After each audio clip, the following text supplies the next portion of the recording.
హిల్స్లో ఎన్నికలు వస్తున్నాయి కదా, ఏ పార్టీ అధికారంలోకి వస్తుంది అనుకుంటున్నారు? జూబ్లీ హిల్స్లో 100% కాంగ్రెస్ పార్టీ అధికారంలోకి వస్తుంది. కాంగ్రెస్ పార్టీని గెలిపించుకోవాల్సినటువంటి బాధ్యత కూడా జూబ్లీ హిల్స్ నియోజకవర్గ ప్రజలదే. వాళ్ళే కూడా ఖచ్చితంగా కూడా ఓటు వేసి అత్యంత మెజారిటీతో జూబ్లీ హిల్స్లో కాంగ్రెస్ అభ్యర్థి నవీన్ యాదవ్ని గెలిపించుకోవాల్సిన అవసరం జూబ్లీ హిల్స్ నియోజకవర్గ ఓటర్లకు ఉంది. ఎందుకంటే ఈ ఎలక్షన్స్ అనేవి బై ఎలక్షన్స్. దీంతో రేవంత్ రెడ్డి గారికి గెలిచినా ఓడినా పెద్ద నష్టమే ఉండదు. ఆయనకు పూర్తి మెజారిటీ ఉంది. ఆయన ప్రభుత్వం విజయవంతంగా నడుస్తుంది.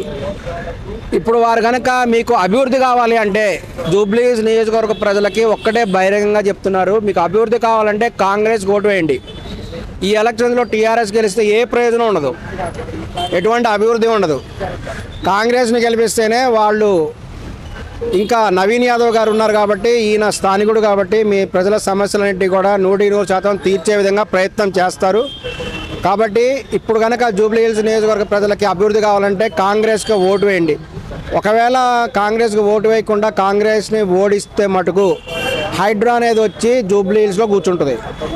మీకు అభివృద్ధి కావాలా హైడ్రా కావాలా అనేది జూబ్లీ హిల్స్ నియోజకవర్గ ప్రజలే వాళ్ళే కూడా తెలుసుకొని, అభివృద్ధి కావాలంటే మటుకు ఖచ్చితంగా కాంగ్రెస్ పార్టీకి నవీన్ యాదవ్ గారికి ఓటు వేసి గెలిపించాలని కూడా విజ్ఞప్తి చేస్తున్నాం.